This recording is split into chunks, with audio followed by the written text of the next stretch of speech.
here, we're going to sink in, we're going to back out, and we're going to tension, and we're going to pull with this other hand, just like that. Once I'm there, I'm going to open this up a little bit. That's going to get some of that tension in there. And what you'll be able to do is you're going to be able to sink in with your thumb and feel the area where the most tension is.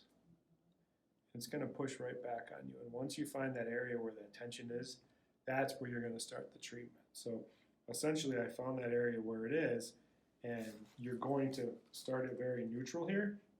And then what's going to happen is you're going to take that opposite one. That's going to get that to open up.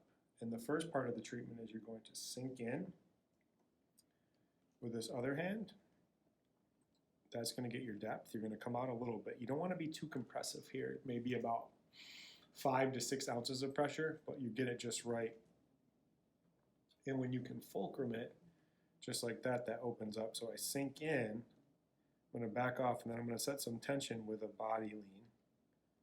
And then I'm going to take this other hand where the base of the occiput is, and I'm going to pull it and force that to come through just like that. I'm not moving a lot. It's coming right to me.